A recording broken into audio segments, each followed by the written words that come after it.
پورے قرآن مجید میں یہ جو محاورتاً کہا جاتا ہے کہ 6666 آیتیں ہیں، پورے قرآن مجید میں کہیں 2 رکعت نماز کی تفصیل پروردگار عالم نے یکجا نہیں لکھی وضاحت کے ساتھ. توجہ ہے؟ سب سے بڑا حق پروردگار کا جو مومن پر ہے، اسے اجمالاً کہہ کر اقیم الصلاۃ کہہ کر گزر گیا پروردگار.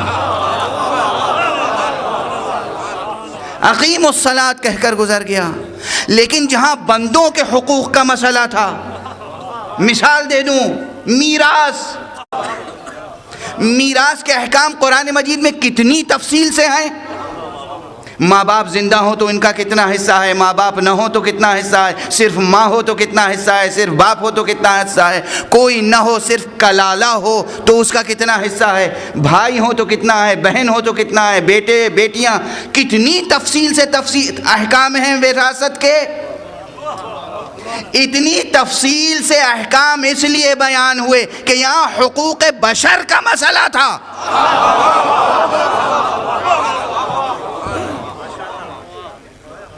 دوسری مثال، قرض لو دو تو کیا کرو. حضرت آدم سے لے کے آج تک لوگ قرض لے رہے ہیں اور دے رہے ہیں اور ہنس رہے ہیں اور گزر رہے ہیں.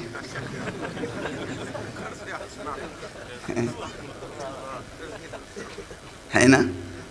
قرض حسنہ کے کیا معنی ہے؟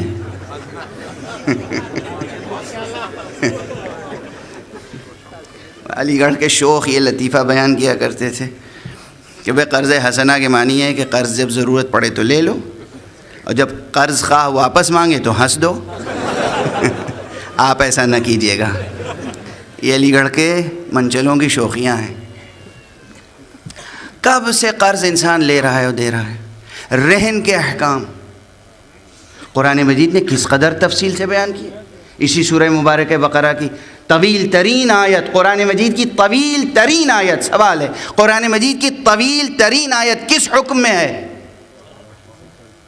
اللہ کے حقوق کے بارے میں ہے یا بشر کے حقوق کے بارے میں؟ بشر کے حقوق کے بارے میں. اگر تم سفر میں ہو، کسی سے لین دین کرو تو پھر لکھو، گواہ قائم کرو. اس گواہ کے حقوق کیا ہیں، اس گواہ پر کیا فرض ہے، واجب ہے.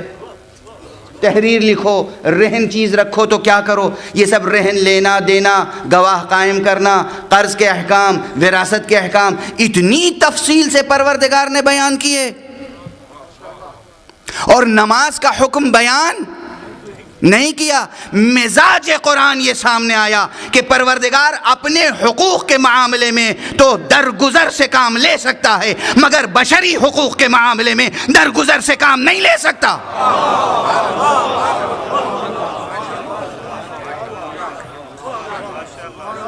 قرآن ہے. یہ مزاج قرآنی جب سامنے آ گیا کہ وہ اپنے حقوق تو معاف فرما سکتا ہے، بشر کے حقوق کوئی پامال کرے تو پروردگار معاف نہیں کر سکتا. اب بتائیں کہ بشر کے حقوق کو محفوظ رکھنے کا سب سے بڑا ادارہ کون سا ہو سکتا ہے؟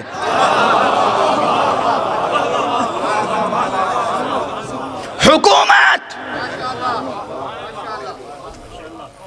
بشری حقوق کا تحفظ کیسے ممکن ہے؟ اگر حکومت مستحکم ہے تو بشری حقوق محفوظ رہیں گے، اگر حکومت مستحکم نہیں ہے تو بشری حقوق محفوظ نہیں رہیں گے. جو پروردگار وراثت کے احکام تفصیل سے بیان کر رہا ہے، قرض کے احکام تفصیل سے بیان کر رہا ہے، رہن کے احکام تفصیل سے بیان کر رہا ہے، طلاق کے احکام تفصیل سے بیان کر رہا ہے، نکاح کے احکام تفصیل سے بیان کر رہا ہے، وہ پروردگار حکومت کے احکام بیان نہیں کرے گا؟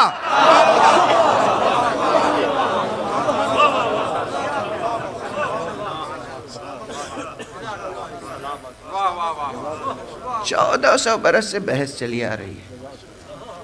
میں پھر عرض کر رہا ہوں، یہ جملہ اس مرتبہ اس سفر میں کئی مرتبہ، جتنے اسلامی ممالک ہیں، ہر ملک میں ہر مسلم بچے کو اس کے نصاب تعلیم میں پڑھایا جانا چاہیے کہ قرآن کا نظریہ حکومت کیا ہے، قرآن کا نظام حکومت کیا ہے.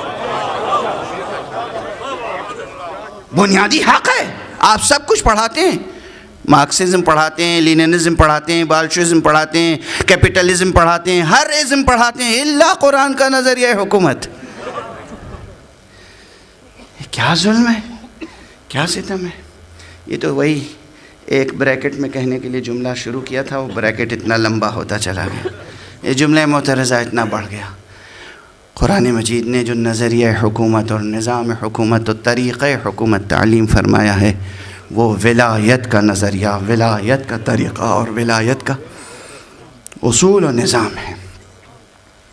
اب اس ولایت کی تفصیلات اپنی جگہ، ظاہر ہے کہ میرا اس مرتبہ موضوع یہاں ولایت نہیں ہے، اگرچہ کوئی بھی موضوع ولایت سے جدا نہیں.